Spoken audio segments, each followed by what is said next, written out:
Hello guys! Welcome sa aking walang kwentang channel. So nandito naman tayo para sa panibagong video. Ngayon guys, bago natin simulan yung ating walang kwentang content, inaanyayahan ko pala kayong i-like itong aming page sa FB, Travel and Tours ng aming magandang jowa. Ilalagay na lang pala natin yung link doon sa description sa baba para kahit papano hindi kayo mahirapan.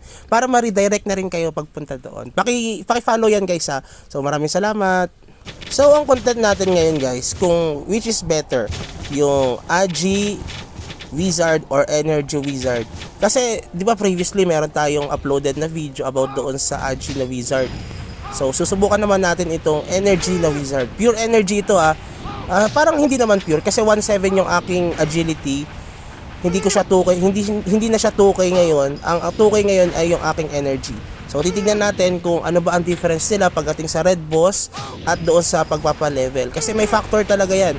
Kung mapapansin nyo, before, yung Agi na Wizard natin, parang 3 to 4 minutes nga napapatay yung, yung mga Red Boss. Pero dito sa Energy Wizard, susubukan natin kung gaano ba siya katagal itong character natin pumatay ng Red Boss. Dahil nga, syempre, ang forte naman nitong Energy Wizard ay more on damage. Pero kasi yung Agility Wizard, kaya ko siya nagustuhan kasi dahil sa defense at doon sa kanyang attack speed. Dito kasi bumagal tayo ng konti. Before kasi ang Agi natin na 2,000, ang attack speed natin ay 292. Ngayon ay 273 na lang ang ating attack speed na 1.7 yung Agility. So malaking factor yon na nakakabawas sa pagpatay ng mga Red Boss. Pero bumilis naman siguro ang pag-kill natin dahil nga mas malaki na yung damage natin, yung damage output natin.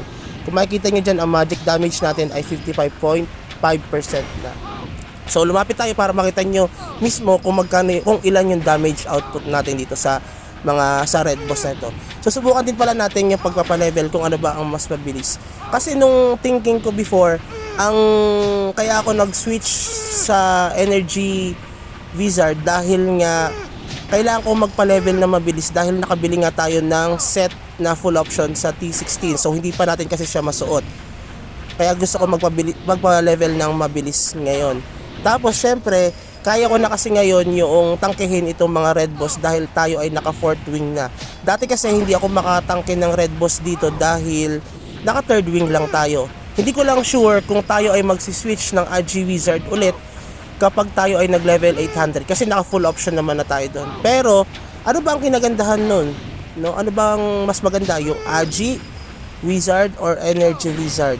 So sa akin napapansin ko lang kung gusto nyo sa more on PVP kayo guys, no, PVP kayo, kayo, tas Ice Fluorite kayo, mag Agi Wizard kayo, yung pure Agi, yung 2000 Agi.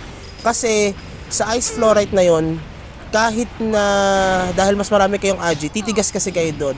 So mas mabilis magkakas or mas malaki yung chance na magkas nung when attack ng option ng Ice Fluorite kapag mas mataas yung defense nyo. Dahil nga syempre tatagal kayo sa laban. So doon babawi yung bonus damage na madadagdag sa inyo. Kasi huwag kayong magpa-fire.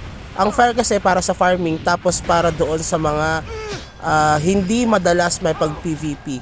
Pero kasi tayo madalas tayo may pag-PVP, ginigage natin yung character natin. Kaya nag-Ice Fluorite. Pero dinadagdagan ko na kasi ngayon yung fire natin kasi mas mura ang fire at naghahabol nga rin ako sa Fluorite dahil dun sa damage natin. Tapos kung mapapansin nyo, yung damage natin ngayon ay 15,000 plus na, dati ay 14,000 lang. So dahil yan doon sa energy na dinagdag natin, mas marami na kasi ang energy niya compared doon sa Agi. Pero ang kinagandahan kasi nun guys, no, dahil doon sa additional Agi natin, ay sa energy natin, meron kasi doon option doon sa skill talent natin na 5% additional int once na pinataas natin yan. Kaya pumalo ng 2,000 yung energy natin, tapos 1.7 yung ating agility. So maliit lang yung difference niya. But ito, makikita nyo dito guys, yan, itong int additional, int up, dahil dyan nadagdagan ang agility, ang energy ko ng almost 100 points na attribute sa akin. So dinagdag ko na lang siya sa agility. Okay? So ngayon, dito guys, pataasin nyo rin to. Na-explain na natin before yan yung ating skill talent. Patataasin natin yan guys, paunti-unti. Lalagay na lang natin yung link sa subscription sa baba. Tapos sa pagpapalevel, walang problema. Halos same lang sila.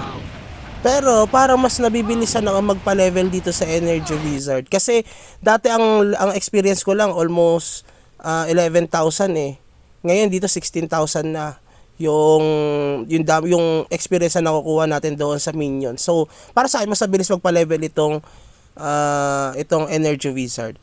So, kung umabot ka pala dito sa ating walang kwentang channel, dito sa dulo ng video na ito, please consider like and subscribe. Maraming salamat. Have a good day. Bye-bye.